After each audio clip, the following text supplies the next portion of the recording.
세월호 가족들의 김지아 시인 세월호 피해자. 도대체 왜 특별히 하늘같이 비싼 사람들일까? 아무리 생각해봐도 피해 학생들은 개인 목적의 여행을 가다가 사고를 당한 사람들이다. 이 이상도 이하도 아니다. 이들은 누가 희생시켰는가? 세월호 선주와 사고가 나도록 원인을 제공한 제한된 수의 공직자들이다. 대통령도 정부도 이들에게 안전사고를 교사한 바가 없다. 안전사고에 대한 배상은 사고를 낸 기업체로부터 받아야 하고 사고 유발에 직간접적으로 책임이 있는 공직자들로부터 받아야 할 것이다. 그런데 어째서 국민 모두가 물어줘야 하는가? 국민이 어렵게 낸 세금을 이런 데 지출해서는 안 된다. 우리 현실로 보아 그 돈으로 탱크, 비행기라도 몇 대 더 사와야 한다. 사고를 당한 유족들이 대통령도 수사하고 기소하겠다는 이 발상은 도대체 어떻게 가능한 것인가? 다른 안전사고 희생자는 껌값이고 세월호 안전사고 희생자는 다이아몬드 값인가? 안전사고에 대해 추념인을 지정하고 추모공원과 추념비를 건립하는 역사도 이번이 처음이다. 사망자 전원을 위사자로 예우한다는 것은 온 세계 역사에 그 유례가 없는 일로 노벨 평화상이라도 받아야 할 가공할 인도주의에 해당할 것이다. 도대체 이들이 국가를 위해 전쟁터에 나가 싸우다가 희생되었는가? 의사상자. 현재 국가유공자가 받는 연금액의 240배까지 받을 수 있는 대우라 한다. 이러니 시체장사라는 말이 나올 만도 하다. 이와 유사한 과거 크고 작은 안전사고 때 이런 터무니없는 유족들의 행위는 한 번도 없었다. 국가에 대하여 보상을 바라지도 않았고 그런 비겁하고 거짓근성은 생각지도 않고 넘어갔다. 종북 정치인들은 이번 세월호 사건을 폭동의 불씨로 키우고 있을 것이라는 가정도 염두에 두어야 할 것이다. 종북주의자들은 원래 받아들일 수 없는 억지 주장을 하다가 폭동을 일으킨다는 것은 온 국민들은 다 아는 사실이다. 세월호 특별법 반대 서명운동을 추진합시다. 여행가다 죽은 자들이 국가유공자보다 대우가 더 좋구나. 이런 개같은 세상. 뉴스타운은 세월호 특별법의 충격적인 사실을 적시하면서 조세저항 형태로도 막아야 한다고 지적한다. 정말 국회가 이런 역대 어느 참사들과도 균형을 잃고 국민 열세를 제 돈 마냥 수많은 무리한 요구를 들어주는 특별법을 제정해서 무한 지원을 한다면 이는 원칙도 없는 막가파 행태의 국회로 우리 후손들에게 엄청난 짐을 지우게 될 것이다. 세민련이 제출한 특별법대로면 또 다른 세월호 특권층이 생긴다는 지적. 1. 사망자에 대한 국가 추념일 지정. 2. 추모공원 지정. 3. 추모비 건립. 4. 사망자 전원 의사자 처리. 5. 공무원 시험 가산점 주기.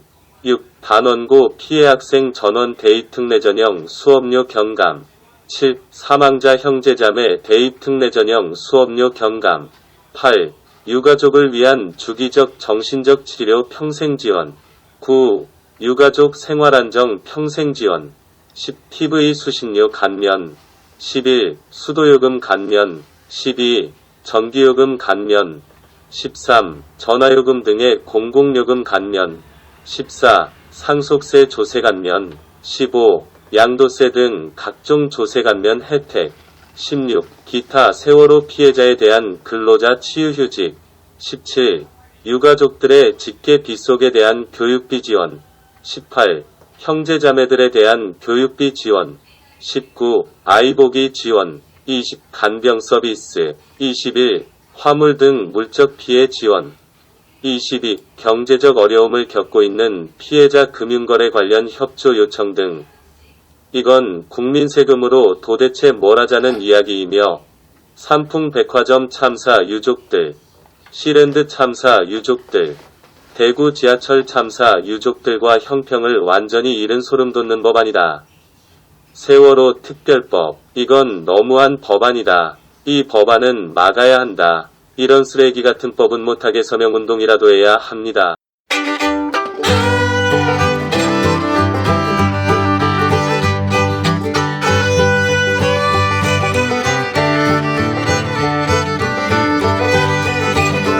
1952년 1월 1일 무려 6등급을 뛰어넘어 전라좌수영 절도사로 임명된 이순신, 요새 말로 대위계급에서 별 2개 소장으로 초특특급의 초초파격 진급을 하고 현지에 부임한 이순신은 당시 경상좌수사 박홍과 경상우수영 원균, 그리고 전라우수사 이혁기, 여기에 전라좌수영 절도사로 내려왔으니 말입니다.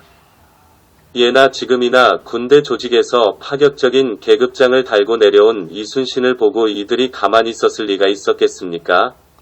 시쳇말로 짬밥으로 치면 서울에서 부산까지 밥그릇을 짝 갈아도 모자랄 정도입니다. 그러니 이 세 장군들이 시기 질투는 당연하다고 보여집니다. 특히 계급사회에서는 모든 것은 계급으로 말한다는 말처럼 아직 이순신의 실력이 드러나기 전이었으므로 이들의 불만은 너무 당연하다고 봐야 합니다.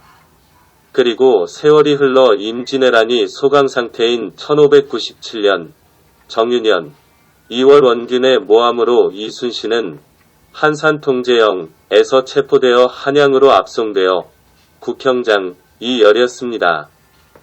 선조임금이 지켜보고 있는 가운데 문무백관 200명 모두가 한 목소리로 외쳤습니다. 이순신은 역적이 오니 죽여야 하옵니다. 죽여야 하옵니다. 아침부터 다음날 새벽까지 문무백관들 모두 이순신을 죽여야 한다. 고 선조임금을 압박하고 심지어 이순신을 발탁해주고 6계급 파격으로 진급을 시키는데도 크게 힘을 써준 유성룡까지도 공은 공사는 사라고 하며 이순신을 죽여야 한다는 문무백관들의 의견에 반대를 못했으니 당시 이순신의 역적 누명 상황이 어떻겠습니까? 미루어 짐작이 가고도 남는 순간입니다. 그런데 왜일까요? 이틀이 걸려도 이순신의 형을 집행을 못하고 있었을까요? 당시에 영의정 겸 도채찰사, 국가비상사태직무총사령관인 오리 이원익, 이 선조임금의 어명으로 임진왜란의 전시상태에서 모든 권한을 쥐고 있었습니다. 그러니까 전시상태에서 아무리 임금과 문무백관들이 이순신을 죽여야 한다 라고 외쳐도 도채찰사인 이원익의 승낙 없이는 선조임금도 어쩔 수 없는 상황이었습니다. 이원익은 거듭되는 선조임금의 형 집행 재촉의 청사에 길이 남는 그 유명한 명대사를 말합니다. 전하께서 전시 중에 신을 패하지 못하시는 것처럼 신 또한 전쟁 중에 삼도수군 통제사인 이순신을 해임을 못하옵니다. 이원익의 이 말 한마디에 선조임금도 체념을 하고 드디어 장장이틀이 걸린 이순신 국형장에서 문무백관들이 지켜보는 가운데 도채찰사가 그리 말을 하니 이순신이 죄가 없는가 보구나 라고 했다고 합니다. 선조임금이 이원익 도채찰사에게 건넨 이 말 한마디로 이순신은 사형을 면하게 됩니다. 당시에 문무백관 199명 대일 즉 이원익 딱 한 사람만이 반대를 하여 이순신을 살려낸 것입니다. 여기서 선조임금과 문무백관들 모두가 왜 이원익 한 사람을 이기지 못했는가입니다. 당시에 유성룡을 비롯 중앙관료 그 누구도 현지 경상, 전라 수군 지역으로 시찰을 내려가 본 사람이 단 한 사람도 없었습니다. 그런데 이원익은 2번씩이나 현지 수군 지역을 내려가서 현지 상황과 각 수군 부대 및 장군들의 근무 실전과 전투 준비에 대한 조사를 면밀하게 파악하고 전쟁을 총지휘를 한 이원익 도채찰사의 말을 믿을 수밖에 없었던 것입니다. 그리고 사형을 모면한 이순신은 도원수 권율 밑에서 백의종군하라는 도채찰사 이원익의 명령을 받았습니다. 동년 1597년 8월 28일 음력 7월 16일 A 이순신의 백의종군으로 원균이 삼도수군 통제사로 7천량 해전에서 일본군의 기습을 받아 판옥선 대부분이 불타거나 왜군에게 노획당하면서 원균이 대패하고 이순신을 다시 삼도수군 통제사로 임명하였습니다. 이순신의 그리고 작전은 청사에 주요했다. 남는 그 유명한 결사항전에 비장한 각오의 말을 합니다. 신에게는 아직도 12척의 배가 남아 있습니다. 내가 죽지 않는 한 적이 감히 우리의 수군을 업신여기지 못할 것입니다. 그리고 명량해전 이 승리로 조선 수군은 나라를 위기에 빠뜨렸던 정유재란의 전세를 역전시켰고 도요토미 히데요시 도 죽었는데도 불구하고 도망가는 외적을 한 척이라도 살려보낼 수 없다는 이순신의 결기로 1598년 음력 11월 19일 노량해전에서 전사했습니다. 이순신은 62전 62승이라는 전세계 해전사에서 전무후무한 기록을 세웠습니다. 여기서 우리는 이순신이 온갖 시기 질투와 모함으로 사형 직전까지 간 그 만고의 충신 이순신 을 알아보고 199대 1로 그리고 선조임금까지의 불신으로부터 이순신을 믿어준 오리정승 이원익 의 탁월한 선견지명에 이순신을 살리고 도탄에 빠진 나라의 영토와 백성들의 생명과 조선 사직을 지켜낸 오리정승 이원익 이야말로 만고에 빛나는 충신이요. 나라의 보배 중에 보배라고 감히 말할 수 있습니다. 199명이라는 숫자가 나라를 구하는 것이 아니라 한 명이 오리 이원익 이 나라를 구했습니다.